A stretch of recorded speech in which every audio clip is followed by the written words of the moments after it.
Kami nak mendengar hadis tentang Dajjal dah lahir atau belum? Dajjal dah hadir. Mana bukti Dajjal dah hadir?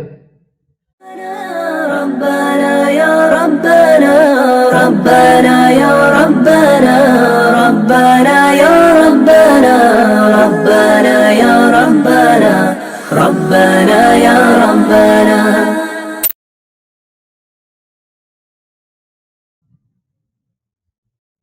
Tak terasa saya ini sudah 8 kali datang ke Kuala Lumpur. Awal-awal sekali 2014, 2015, 16, 17, 18, 19, 20. Sudah kali yang ke-7. Saya datang setahun sekali saja setiap bulan Februari. Bulan Februari datang. Rupanya dah yang ke-7 kali. Bulan Februari. Ini saya bagi tahu supaya kita semua faham. Saya datang bulan Februari supaya tak datang balik, datang balik, datang balik, datang balik. Sekali datang dari tarikh 2 hingga 9. Pusing, pusing, pusing, pusing, balik. Rupanya sudah kali ke-7, ke-8 kali datang menyampaikan tazkirah. Tak terasa. Dulu saya datang kemari belajar di UKM tahun 2003. Sekarang sudah 2020. 17 tahun. Tak terasa. Yataqarabuz zaman. Tanda-tanda kiamat, fitnah akhir zaman sudah dekat adalah yataqarabuz zaman, kata Nabi SAW. Waktu tak terasa. Tak terasa. Tak terasa dah engkau dah datang. Tak terasa waktu begitu cepat engkau sudah datang saja nak menagih hutang. Orang berhutang ni pun rupanya tak terasa juga orang datang. Yang memberi pinjaman pula terasa lama betul. Apakah beza antara 5 minit dulu dengan 5 minit sekarang? Sama. Apakah beza antara 24 hours, 24 jam dulu dengan 24 jam zaman Nabi dengan 24 jam zaman sekarang? Sama. Tak ada beza. Mataharinya sama, bulannya sama, buminya sama. Yang berkeliling mengelilingi matahari sama. Apa yang membuat berbeza? Apa yang membuat zaman itu yataqarabuz zaman? Ada hal-hal yang membuat kita sibuk. Dulu tak ada google.com, dulu tak ada Facebook, dulu tak ada Twitter, dulu tak ada BBM, dulu tak ada Instagram. Sekarang waktu habis. Bila kita tanya orang mana yang lebih lama, 5 minit atau 50 minit, semuanya sepakat mengatakan 50 menit lama, 5 menit kejap. Saya tanya 2 kali, pelajar-pelajar, penuntut-penuntut, mana yang lebih lama, 5 menit atau 50 menit? Semuanya berkata 50 menit lebih lama daripada 5 menit. Lepas tu saya balik, mana yang lebih lama? 5 menit menunggu azan maghrib bulan puasa, 50 menit status FB, Instagram. Oh, lebih lama 5 menit menunggu azan maghrib. 5 menit menunggu azan maghrib bulan puasa macam-macam mati jam. 50 menit hilang waktu tak terasa.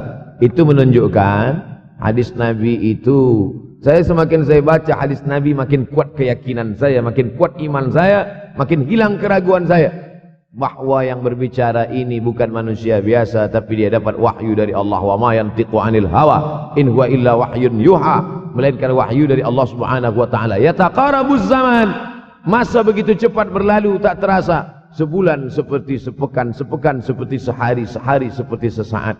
Akhirnya kita pun kehilangan waktu, habis. Saya Ustaz Abdul Samad, memang zaman ni tak terasa cepat betul. Rasa-rasa kejap, dah bulan Ramadan. Tak terasa baru saja Idul Fitri, dah masuk pula lagi. Masya Allah, begitu cepatnya masa berlalu. Maka jangan sampai kita, semakin saya baca hadis ni semakin kuat keyakinan saya bahwa Nabi Muhammad sallallahu alaihi wasallam mendapat wahyu dari Allah Subhanahu wa taala, semakin kuat keyakinan dan keimanan. Kenapa? Seandainya Nabi berkata zaman nanti di akhir zaman itu semakin cepat, semakin dekat, semakin berlalu tak terasa. Tapi kemudian zaman yang kita lalui tak sama seperti yang dikatakan Nabi. Mungkin datang juga keraguan dalam hati, betulkah ini? Tapi ternyata 1441 tahun lampau, 1440 tahun yang lalu Nabi mengatakan, dan hari ini terbukti zaman begitu cepat berlalu. Masya Allah, tabarakallah. Hari inilah ditemukan internet, hari ini datang television, hari ini datang WhatsApp, hari ini datang yang melalaikan kita daripada Allah Subhanahu wa taala. Sehingga waktu datang sembang-sembang, cerita-cerita, tengok ini, update ini, tulis ini, tengok ini, pandang ini. Habis waktu berlalu. Padahal waktu inilah yang akan ditanya oleh Allah Subhanahu wa taala. 6 kali Allah bersumpah demi waktu. Terbit fajar. Wal fajri wa layalin nashr. Masuk waktu subuh. Was subhi idza tanaffas. Masuk waktu duha. Wad duha wal laili idza saja. Masuk waktu siang. Wan nahari idza tajalla. Masuk waktu asar. Wal asri innal insana lafi khusr. Masuk waktu malam. 2 kali Allah bersumpah demi waktu malam. Wal laili idza saja. Wal laili idza yaghsha. Kenapa hadis ini yang Ustaz bahaskan? Kami nak mendengar hadis tentang Dajjal dah lahir atau belum? Dajjal dah hadir. Mana bukti Dajjal dah hadir? Kurma bisan tidak lagi berbuah. Bila kurma bisan tidak berbuah, Dajjal dah nak datang. Kurma bisan sekarang sudah berkurang, tak berbuah. Lalu kemudian apa lagi? Ain Zuhar, mata air dari Ain Zuhar sudah kering. Sudah kering. Oleh sebab itu, tapi manakala dulu datang Habib Umar bin Hafiz, saya hadir majelis itu, adalah seorang bertanya, Habib, ya, Imam Mahdi dah lahir atau belum? Saya tengok, Habib menjawab, sepertinya dia macam tak suka pertanyaan. Kata dia, kita tak perlu mencari-cari dia dah lahir atau belum, kampung dia di mana, dia lahir di hospital mana, dia tak perlu. Yang perlu kita siapkan adalah iman dan takwa pengetahuan kita, supaya kita jangan sampai terkecoh, supaya kita boleh membezakan mana hak, mana batil, mana betul, mana salah, mana lurus, mana bengkok, mana hitam, mana putih. Sehingga dengan istiqomahnya kita beribadah ini, kita boleh membezakan mana Al-Masih yang original, yang asli, mana Al-Masih Ad-Dajjal. Makanya tadi sebelum salam kita berkata, Allahumma inni a'udzubika min azabi jahannam, wa min azabil qabri, wa min fitnatil mahya wal mamat, wa min syarri fitnatil masihid Dajjal. Membaca, menghafaz 10 ayat di awal surah Al-Kahfi.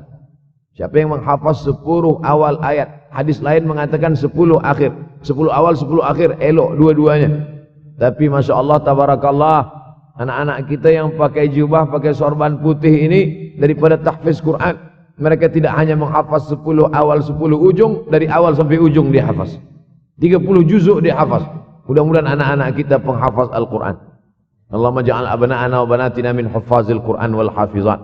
Jadikan anak-anak kami menjadi para penghafaz Al-Quran, ya Allah, supaya selamat dia daripada fitnah Al-Masih Ad-Dajjal. Tapi saya pilihkan hadis tentang yang 5 ini. Dengan 5 ini kalau kita amalkan, insya Allah Allah akan selamatkan kita dari fitnah akhir zaman ini. Yang pertama, manfaatkan waktu, kerana waktu di akhir zaman ini yataqarabuz zaman. Kerana waktu semakin dekat tak terasa, hilang, berlalu. Maka isilah waktu ini dengan ibadah.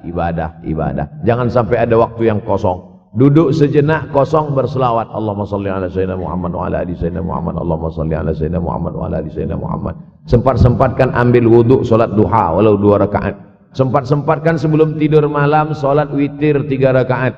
Supaya tidur kita sentiasa dalam wuduk, dan kita sempat salat witir. Andai mati kita malam itu, insyaallah mati dalam keadaan husnul khatimah. Usolli sunnatal witri 3 raka'atin lillahi ta'ala. Nanti malam jaga tidak witir lagi, hanya tahajud saja. Sempat-sempatkan salat tahajud. Elok amat sangat baik salat wuduk 2 rakaat. Usolli sunnatal wudu raka'ataini lillahi ta'ala. Selepas salat wuduk, salat sunat taubat.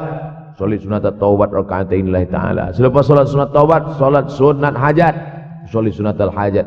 Selepas itu barulah salat sunat tahajud 8 rakaat. Nak tambah lagi 10, 12, 14, elok, tak salah, karena dia tiada batasan. Adakah sahabat Nabi yang melakukan ini? Ada. Qatadah bin Nu'man, dari selepas Isya sampai azan subuh. Imam Ahmad bin Ambal, dari selepas Isya sampai azan subuh. Bahkan mereka mengkhatamkan Al-Quran dalam tahajud mereka.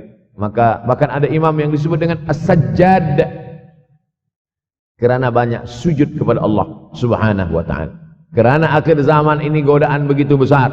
Dulu orang tengah malam tahajud, jam 2 malam, jam 3 malam dia bangun. Karena dia membaca hadis sab'atun yudhilluhumullah. Ada 7 golongan yang mendapatkan naungan Allah. Yauma la dhilla illa dhilluh. Hari itu tak ada naungan kecuali naungan Allah. Rajulun, ada seseorang.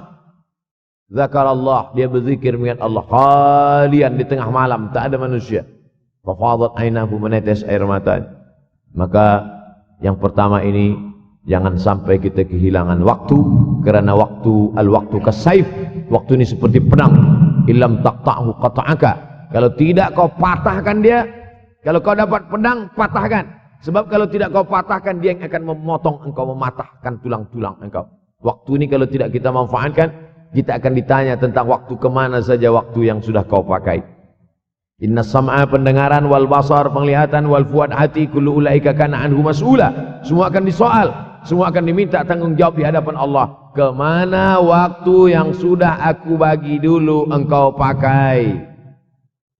Yang pertama nanti ditanya, la tazulu qadama 'abdin yaumal qiyamah.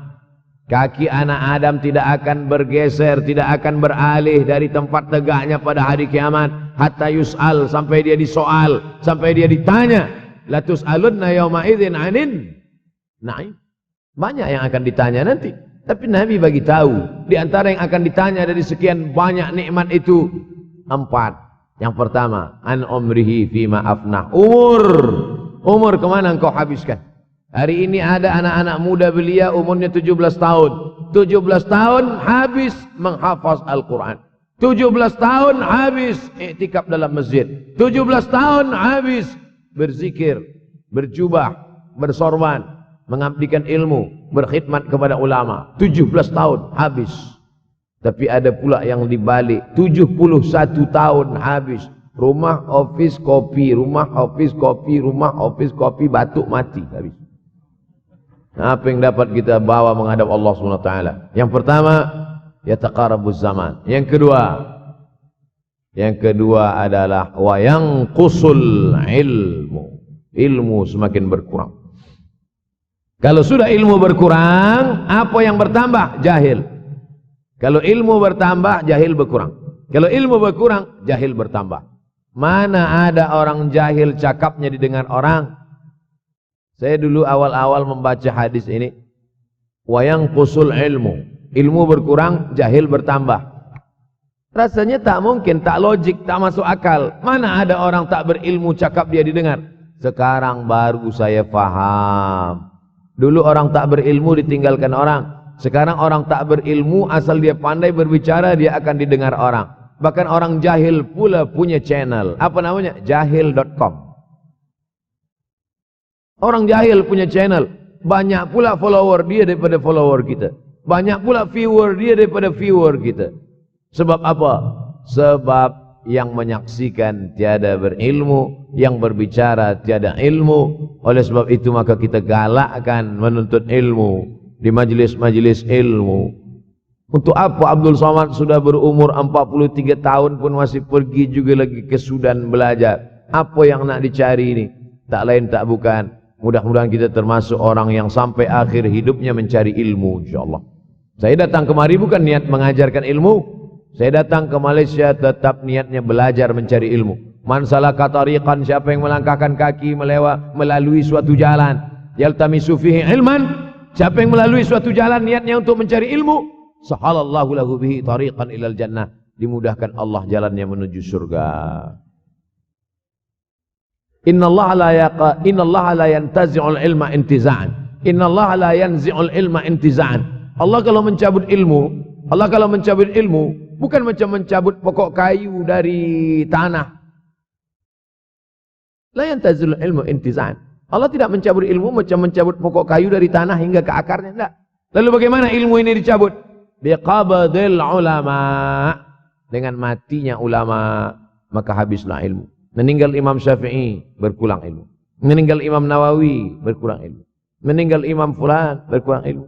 Maka yang hadir adalah al-juhala. Yang lebih menakutkan lagi adalah al-juhala bi thawbil ulama. Orang jahil dengan pakaian ulama. Abdul Somad tidak mengatakan dirinya ulama. Saya selalunya membacakan ayat Quran, membacakan hadis Nabi, menyampaikan fatwa ulama. Tak pernah saya berceramah, bertausiah. Menurut saya, siapa saya? Siapa kita?